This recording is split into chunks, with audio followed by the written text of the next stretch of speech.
Good morning, students. Now we are going to study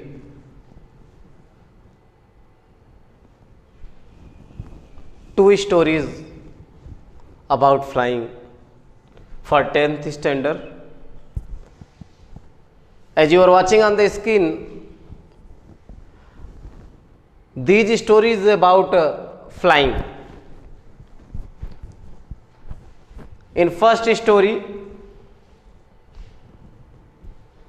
his first flight, जैसे कि आपने अपने बुक्स का भी नाम देखा है, हमारे बुक्स का भी नाम है फर्स्ट फ्लाइट।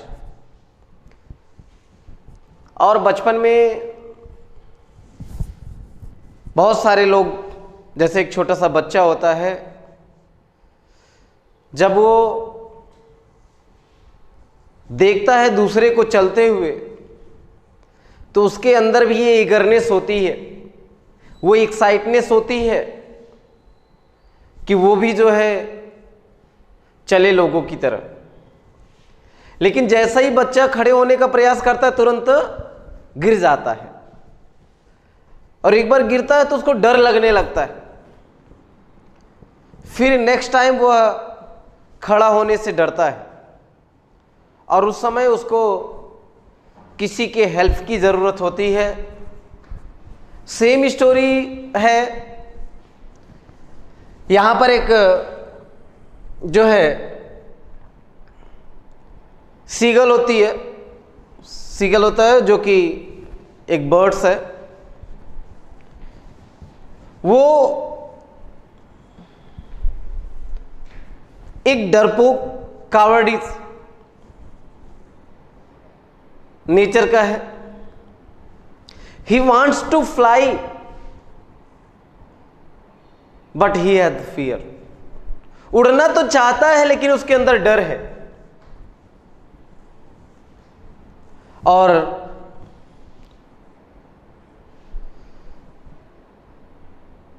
वो डर अब उसके अंदर से कैसे निकले। उसके माँ बाप बहुत परेशान होते हैं। His parents are completely disturb because he is too younger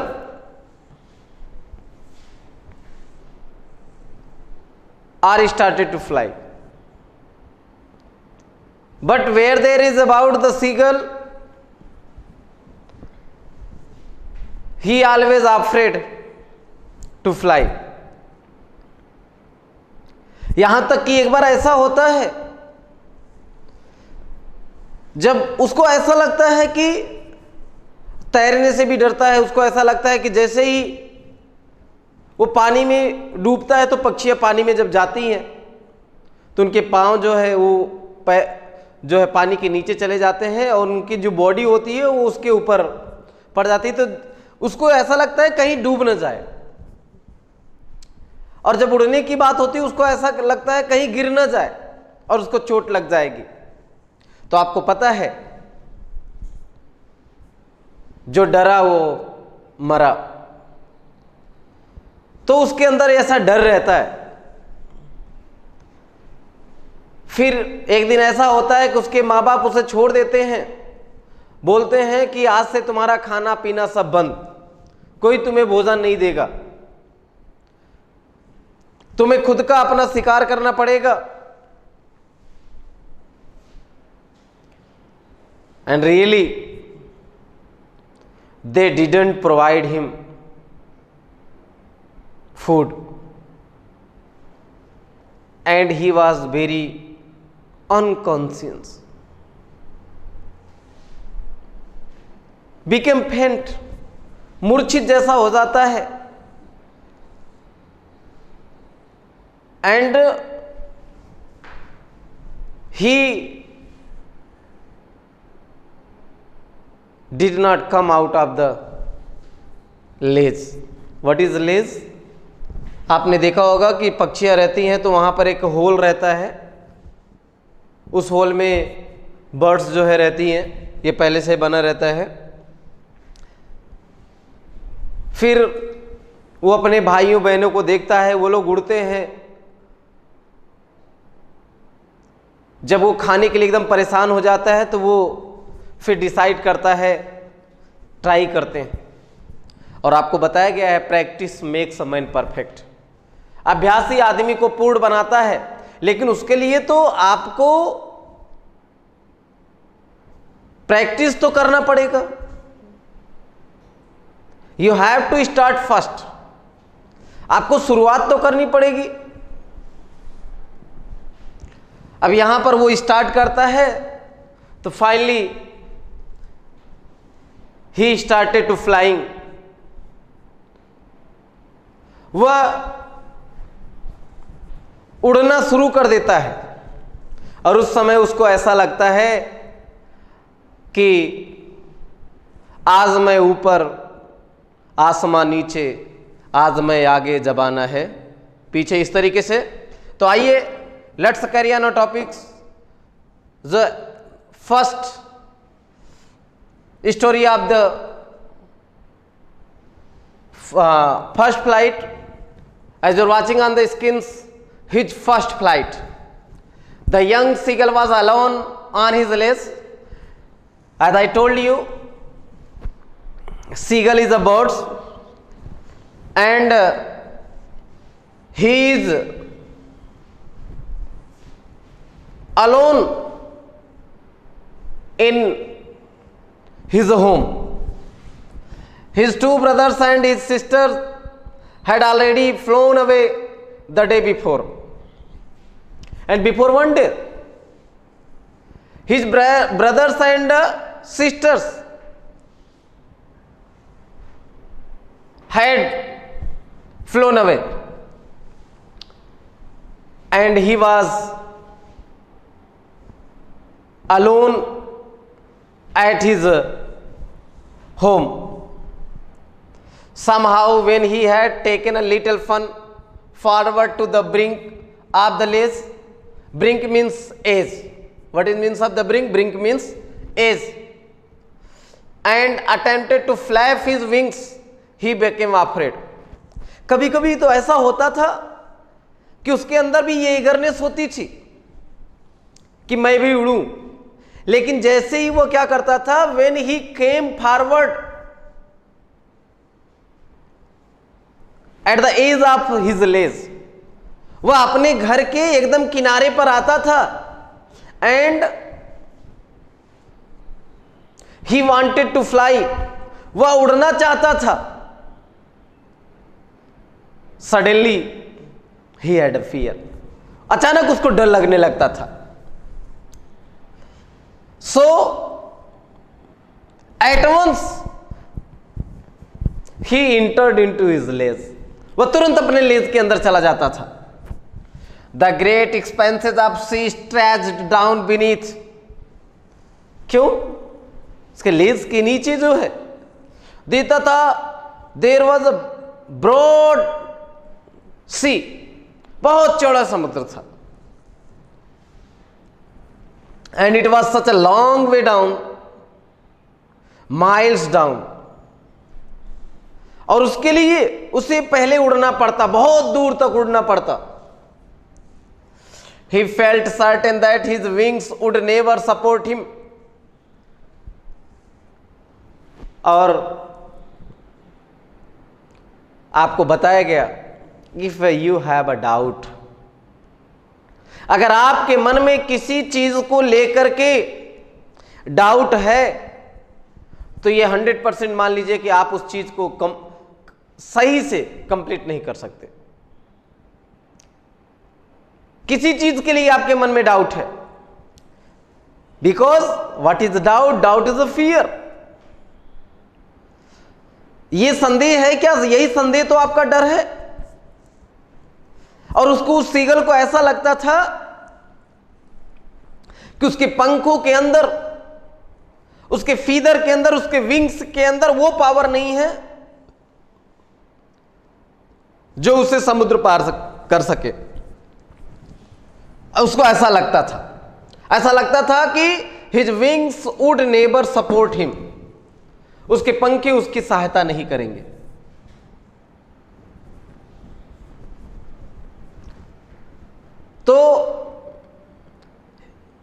So he bent his head and ran away back to the little hole under the ledge. और वो फिर क्या करता था, जब उसको ऐसा लग जाता था कि his feathers would not support him, then at once he bent his head. तुरंत अपने सर को झुकाता था और अपने he at once ran into his ledge or the home. तुरंत अपने लेज के अंदर भाग जाता था. He slept at night even when each of his brothers and his little sister, whose wings were far shorter than his own. जैसे कि आपको बताया गया है कि उसके जो यंगर ब्रदर और सिस्टर थे, जो कि जिसके पंख इस सीगल से कमजोर थे, छोटे थे, फिर भी वो उड़ते थे और इसको डर था.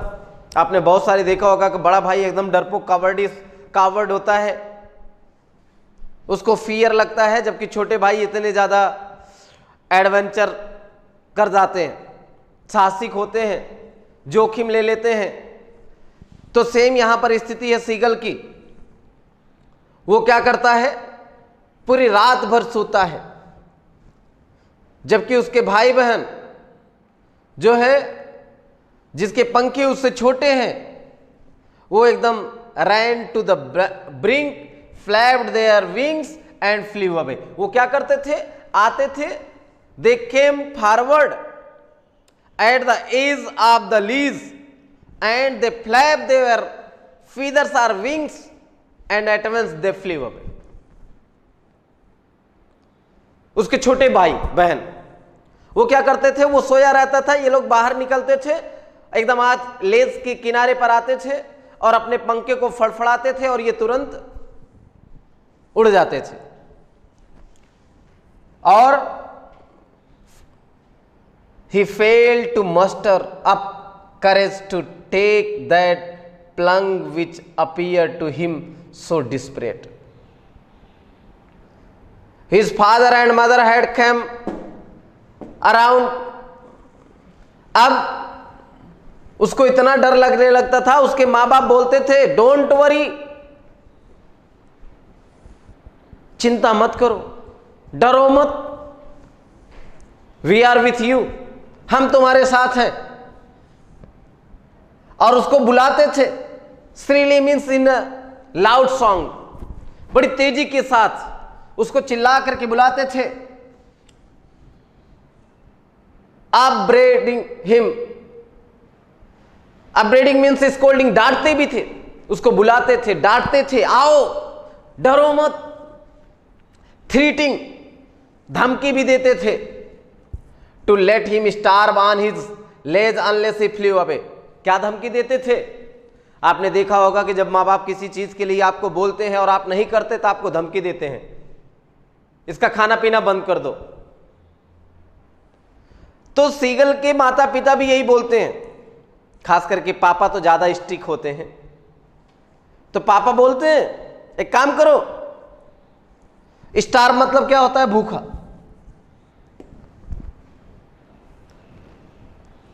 Late him be agree hungry, उसे भूखा छोड़ दो.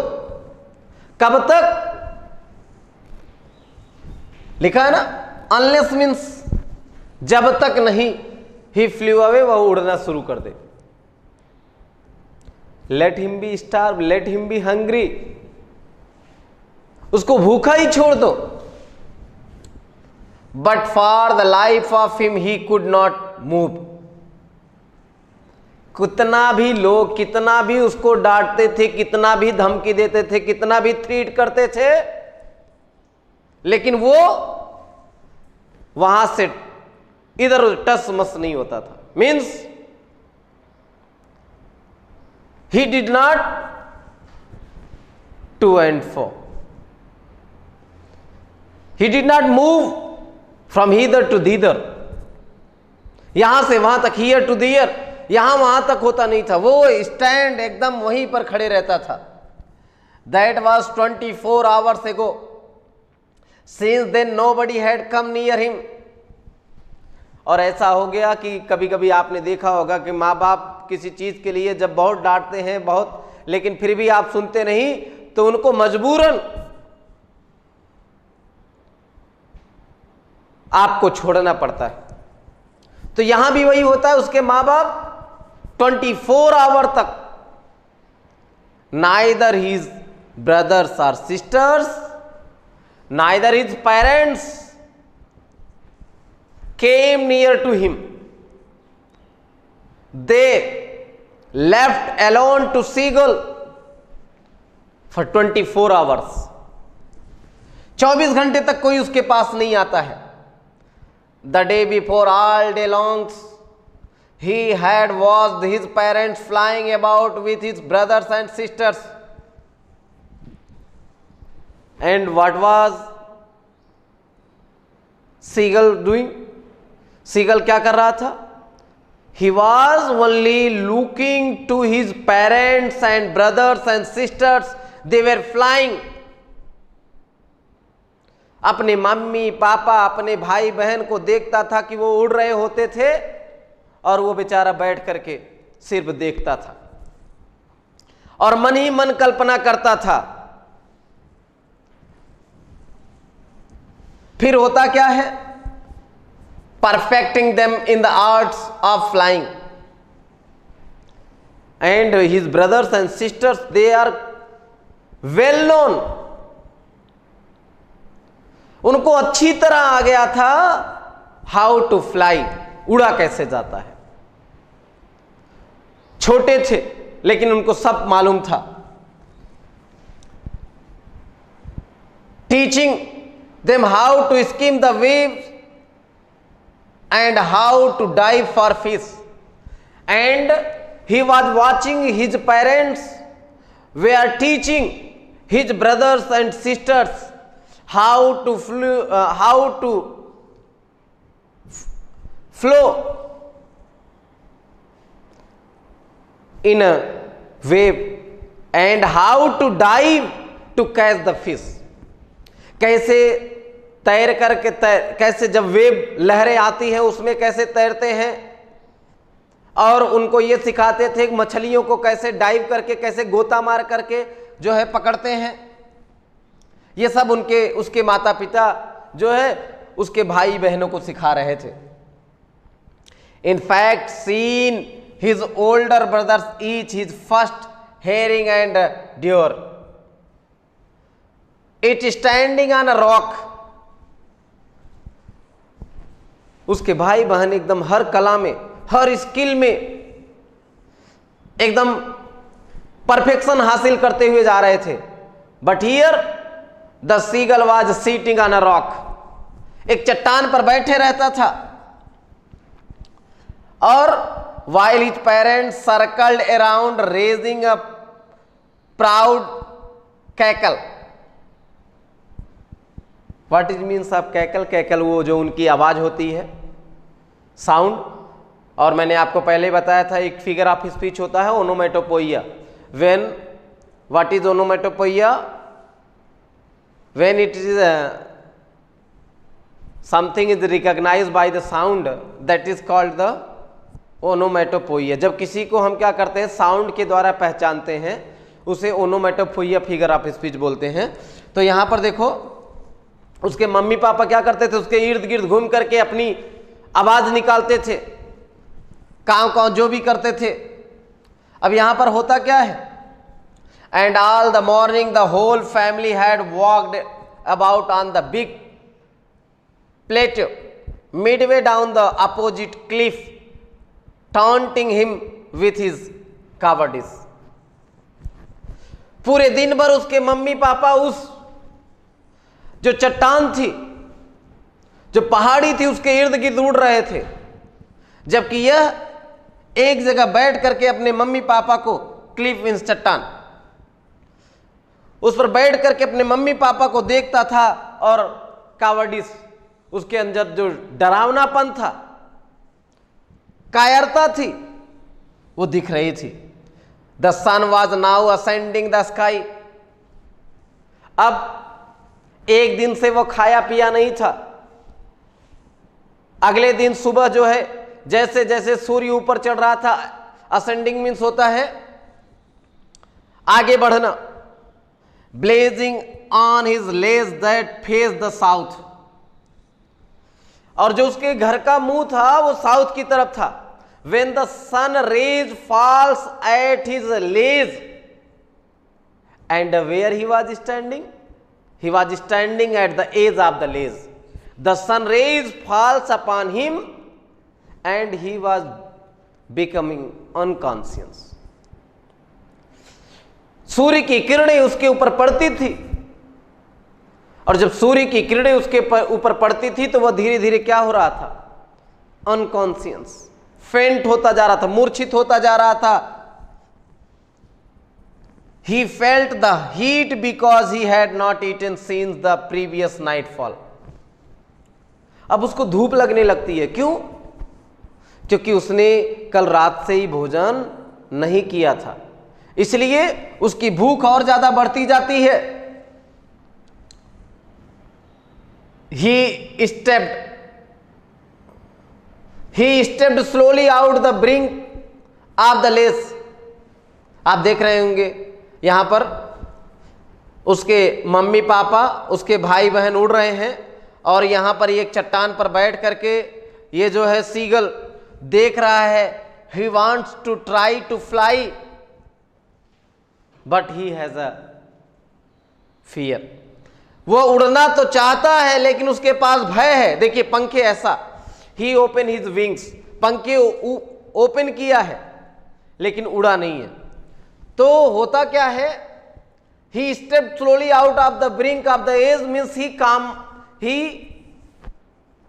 Come forward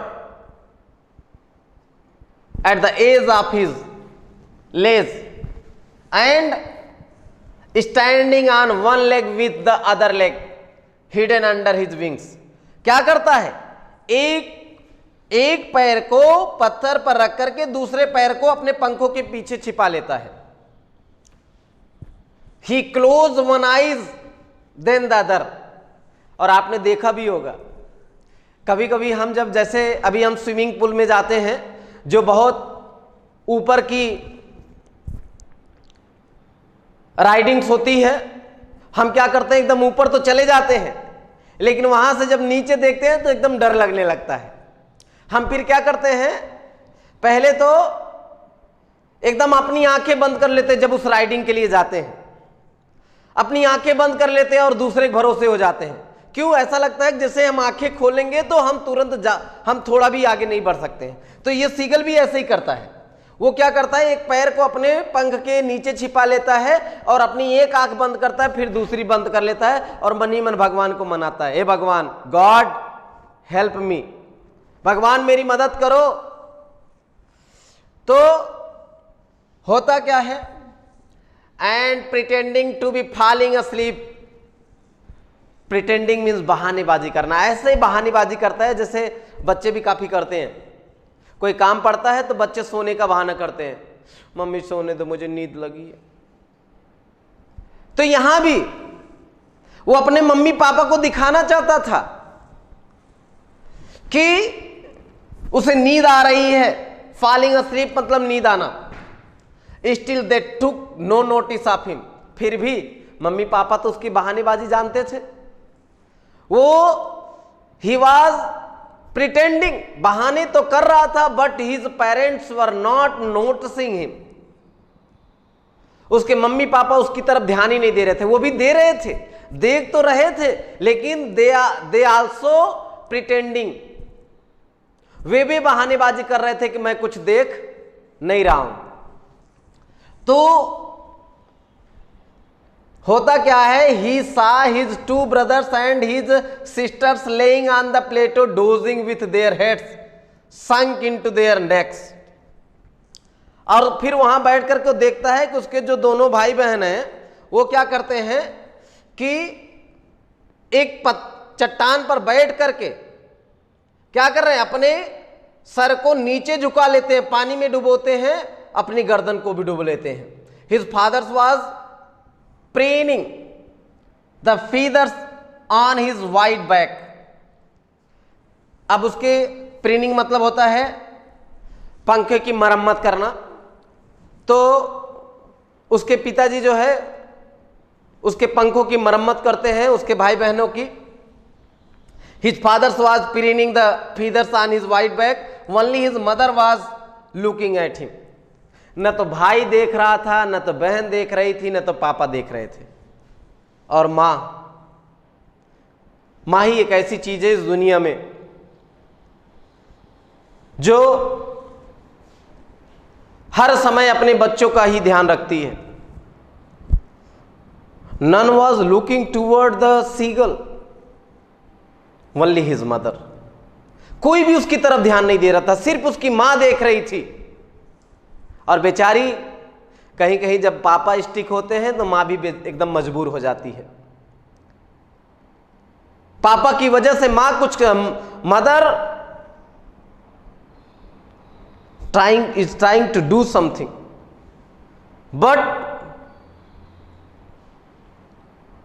he is compel यानी मजबूर होती है, करना तो चाहती है लेकिन कुछ कर नहीं पाती पिता की डर की वजह से। तो यहां देखो उसकी मां तो देख रही है उसको। She was standing on a little high hump on the plateau. hump मतलब कुबड़, कुबड़ मतलब जो उठा हुआ भाग है। एक चट्टान की ऊपरी सिरे पर उसकी मां बैठी हुई है। हर white breast thrust forward, now and again she tore at a piece of flesh that lay at her feet. अब वो क्या करती है बेचारी, अपने पैर में, पक्षियां देखो जो बर्ड्स होती हैं वो अपने पैर में ही अगर कोई शिकार करती हैं तो पैर से ही पहले पकड़ के रखती हैं। तो मछली को क्या की है, अपने पैरों से पकड़ के रखी हुई है। पैर से पकड़ करके फिर अपने चोंच से उसको क्या करती है, फाड़ के खाती है। तो ये यहां पर उसकी मां जो है उस हम्प पर बैठी हुई है और वो क्या कर रही है, उस मछली को टुकड़े टुकड़े में कर रही है। Then scraped each side of her beak of the rock. फिर क्या करती है, आपने देखा होगा अगर ध्यान से, जब बर्ड्स जो है किसी चीज का शिकार करती हैं तो उसको किसी सॉलिड चीज पर, जैसे ये पत्थर है, पत्थर पर ऐसे अपनी चोंच को इधर उधर पटकती हैं, शार्प करती हैं। अगर उसमें वो जीव को पकड़ी रहती तो उसको मारती भी हैं। तो ऐसा कर रही है उसकी मां। The side of the food maddened him, how he move loved to tear food that way. अब सीगल को देख करके, वो भोजन को देख करके उसके मुंह में तो पानी आ जाता है, उसके लार गिरने लगते हैं, लेकिन मजबूर है। फिर लेकिन मां का दिल मानता नहीं है। उसकी मां क्या करती है, scraping his beak now and again to whet it. Whet मतलब होता है एकदम नुकीला करना, उस पर एकदम शार्प करती है। My dear students, now half of this story is completed. We will study the half of the story in next parts. I think you all completely understand this story. If there is any problems, you may comment in comment box. Thank you. That's all.